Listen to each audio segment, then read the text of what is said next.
Good morning, folks. Welcome to Beards and Camo. Got a little story for you from my buddy Scott out of Wisconsin. Before I get to it, if you would, hit that like button and subscribe to the channel if you'd like to see more of my videos. Alright.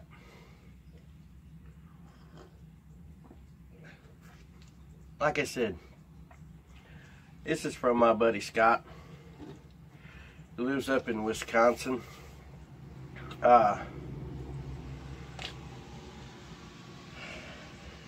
He's got multiple stories of Bigfoot encounters, Sasquatch encounters that I'd like to share with you. First starts out at just when he was a teenager. Him and his mom and his sister, see, they'd go out driving around looking for deer. And I can understand that. I like to do that myself. But anyhow, so they're out driving around looking for deer. And they come up on this one area by the stop sign. And there's a little field. And Scott said he's seen deer there before, so he just automatically looked over when they pulled up the stop sign. Well, he seen what he thought might have been a bear with a funky, flat, deformed face. And he said it was poking a stick down into this ant hill, eating ants off of it. Mom and sister also seen this, so they're kind of froze and they're sitting there. And he said they might have sat there for 3 to 5 minutes or something like that, watching this thing. And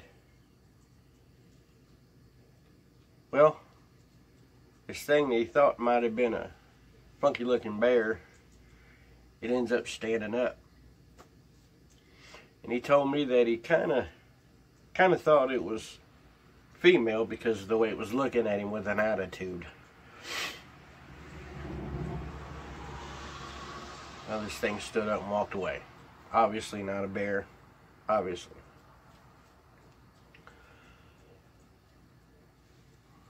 Well, none of them knew what it was. Kind of discussed it a little bit. He said his sister don't like to talk about it. Didn't like to talk about it. But Mom agreed that it was something as, you know, they talked about it. Not quite sure back then what it was. Obviously, he knows now.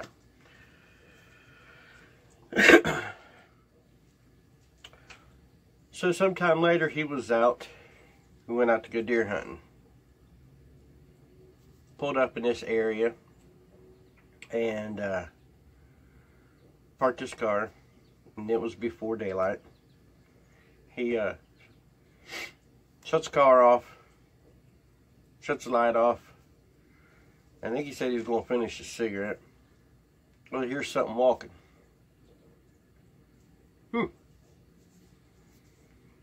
Kicks his headlights on, and it stops walking. He turns the headlights back off. And it starts walking faster. Heavy footstep. You could tell it was bipedal. And kicks the headlights back on, and it stops. So needless to say, he figured might be a good idea to get up out of there and come back when it's daylight. So he did. Well, I got my little notes down here because there's so many. Down in that time, I guess, his grandpa. Now all these things I'm going to tell you is pretty much happening in the same area, which is his grandpa owns land. His grandparents own land around there.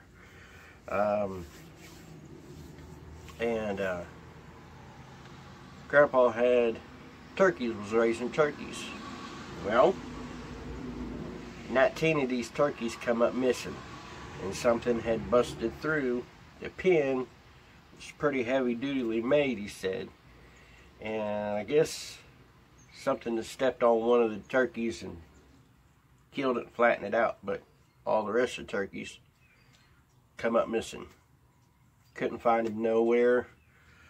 The neighbors on the other side of the woods had a cow that had been killed and mutilated, and they wanted help figuring out what it was, and they'd be driving those woods, driving the swamp bottom out. He opted not to partake in that, which I don't really blame him.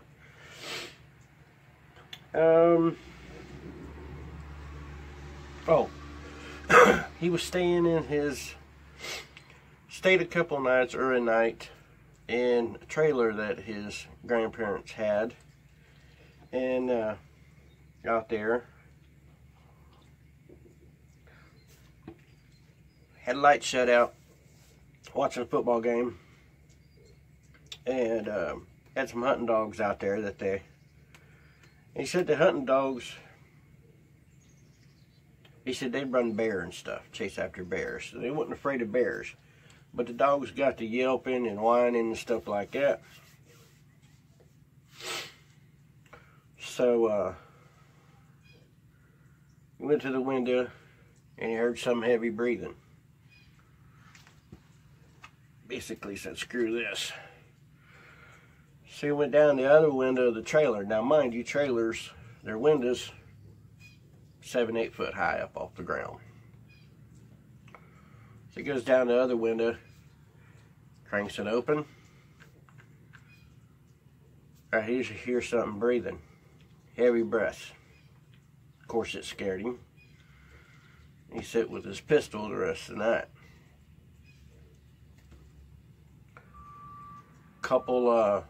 Couple nights later,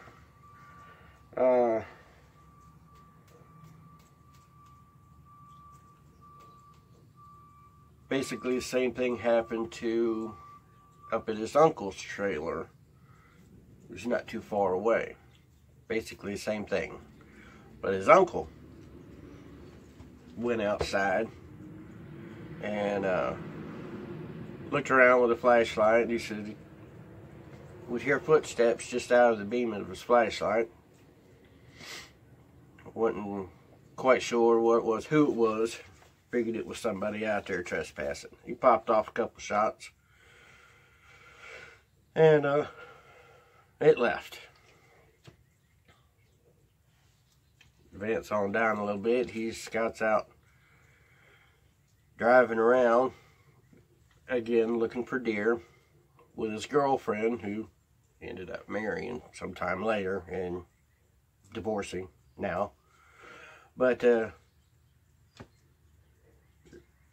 they seen what appeared to them was a big guy with a fur coat on, of course, walking in a stream. Said he had to have been, 8-9 foot tall, something like that. Girlfriend wanted to turn around and go back and check it out. He said no. We drove around a little bit, about a half hour later, and went back down through that way, and it was gone, thank God. Oh, let's see here.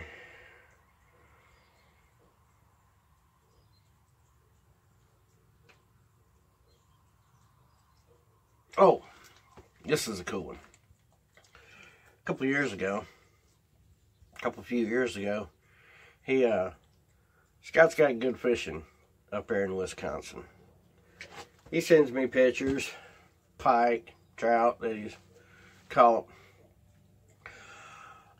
Well, he'd been a few times, 6, 7, 8 times, walked down to this secret spot of his to trout fish, and he kind of wore this little path down through this brush and stuff. And this one particular time, he walked down through there, and right in the middle of this little path that he had worn down was a big old branch shoved into the ground upside down. He didn't quite know what he should do. Back up and look like he was scared, or go on through it, go on down to the river, which is the mistake he made. So I guess it was damned if you do, damned if you don't ordeal. So he went on. Went underneath the branch. Was stuck, mind you, like I said, upside down in the middle of his little trail. Went on down there and fished. Well, he starts hearing something barreling ass, breaking branches, brush. He thought it was a bear coming. Pulls out his .45 and he's ready. Well, it stops right before it gets in sight, but he said that he could see just the top of its head. And thought maybe it might have been a bear or something. Then he realized that it was too tall for a bear, and a bear would have probably just come on. And that was kind of it. He had his .45 and he's, you know, putting it out there for it to see, and he said it walked away 50 or so yards away. And that was kind of about it, but he figured he might ought to get out of there, so he walked on down the stream a bit, circled back around, get to his vehicle, get out of there. So he had a feeling that it followed him all the way out. The hair on the back of his neck stood up about the whole time. He can hear little branches breaking and stuff. Not too awful long ago, he gets a phone call from his buddy. Picked up something on his deer cams. I want him to come check it out. So he goes over there and gets a look at it, and he's hit me the pictures. You know, and there's pictures of the deer, you know, and then there's this one picture that way off. Okay, you can see something standing back there. And it looked like a Sasquatch or somebody big in a furry monkey outfit. His sister lives not too far from there, from his buddies, where he picked up that thing on the trail camera. Sister lives down there by there.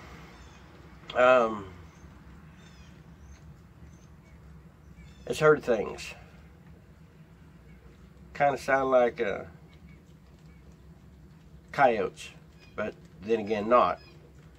Coyotes would be howling, and then something else would howl and kind of sound a little off. Shut the coyotes up. They get out there. Scott goes and check it out. Goes out there and has a fawn in distress call, a predator call. Ends up playing that thing, and well, something comes up in front of him, something comes up behind him, and that's not good. Scott pulls out his pistol, and they slowly back out of there. One time Scott's out teaching, a couple years ago, teaching his daughter to deer hunt. Gets to be dark, he has his brother come, pick his daughter up, because he ended up shooting a doe. So his brother come out, pick his daughter up, because it's right at dark, it's after dark now. Brother takes Scott's daughter up, and his gun and everything up. Scott ties the deer to his harness. He starts dragging his deer out. Scott didn't have a flashlight. He knew the woods too good. Bad mistake. Something comes up to him. Comes across the creek, or the stream. Comes up. Kind of doing a half circle around him. First, Scott thought it was his brother playing a trick on him. Then he quickly learned it was not his brother. So, kind of long story short, Scott ends up standing his ground, pulls his knife out, his hunting knife out, stands his ground. Not going to let this thing take his deer. Well, his brother ends up coming back down, got a big old flashlight, lights up the top of the trees. Thing walks away. Scott's brother doesn't believe, so Scott didn't even mention it to him.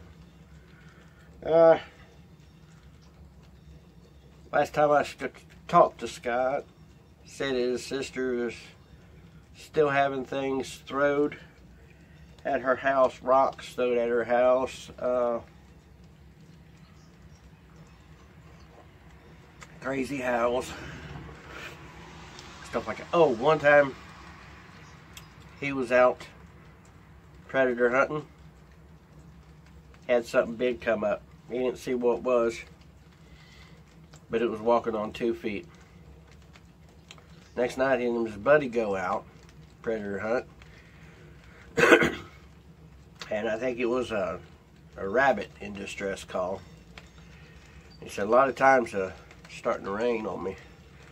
A lot of times owls will kind of call, hoot at his rabbit in distress. He ended up going back to their vehicle, and he said the last owl hoot they heard, and the owl hoots were not. He said there was just something wrong about them. The last one I heard, he said it like faded into a coyote howl. And they thought, this ain't good. They rolled out there. He sent me various pictures of deer kills that he's come across, structures out in the woods, deep woods that he's come across. Took a buddy out there one time who was a non-believer, and they kind of got surrounded by these things. His buddy's a believer now. Well, that was kind of it. Bunch of Scott's encounters in Wisconsin. I don't want to make this video too long, so I hurried up and crammed a bunch of Scott's in there for you. Thanks for listening. Thanks for watching. If you like my videos, subscribe, give me a thumbs up, share them,